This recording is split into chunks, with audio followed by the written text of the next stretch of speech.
Okay, welcome back. Time for another deep dive, and today we're unpacking a pretty unique stack of sources. Yeah, it's not your usual articles or anything. We've got a list of search terms. Exactly, raw search terms that people were actually typing in during that really intense Knicks versus Pacers NBA playoff series. It's fascinating, like a direct look into what fans were thinking right in the moment. Right. So our mission here is basically to use these searches as a kind of window. What was driving fan interest? What were people, actually trying to find out during this big matchup? Let's get into it. I mean, the Yeah. first thing that just jumps out is the sheer volume of basic matchup searches.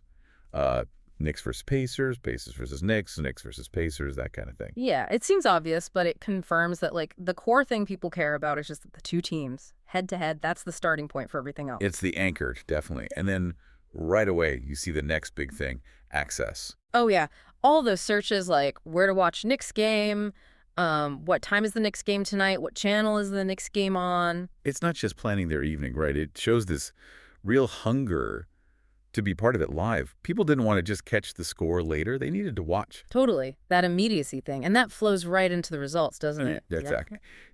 You see Knicks score. Did the Knicks win last night? Who won the Knicks game? It's that constant need for the immediate outcome. In a playoff series like that, every single game feels huge, like survival almost. And the search data just mirrors that anxiety, tracking it game by painful game for some fans, I bet. Okay, so we've got the main matchup, the need to watch live, the instant results. But then it gets more specific, right? Oh, Players. absolutely. That's the next layer. You see tons of searches for specific names. Tyrese Halliburton stats, obviously Jalen Brunson, Mitchell Robinson, OG Anunoby. Even guys like Ben Shepherd. It shows it's not just the superstars, but key contributors people are tracking. Yeah, and it makes sense. In a tight series, one guy's performance or lack thereof feels massive. People want the context. Okay, Brunson scored a lot, but how does that compare? Or maybe why isn't Mitchell Robinson playing as much?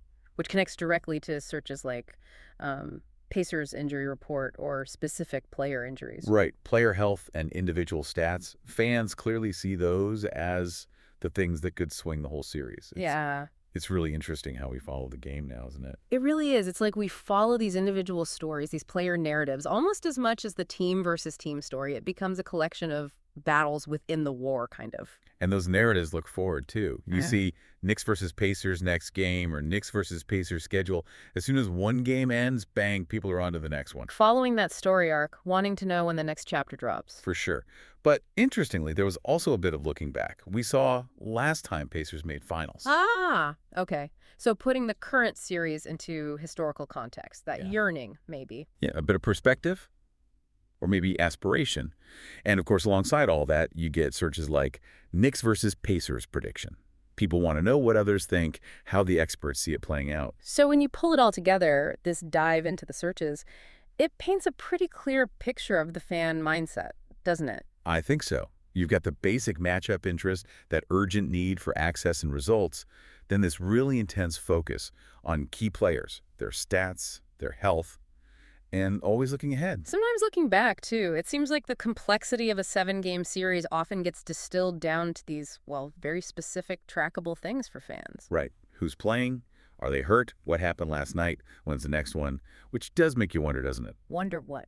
Well, how much does focusing so tightly on these immediate things like one player's points or one game's result shape how we actually remember and understand the whole series later on, compared to maybe the bigger strategic shifts or the team chemistry stuff? That's a great question. Something to definitely think about next time you find yourself glued to a big game or a series.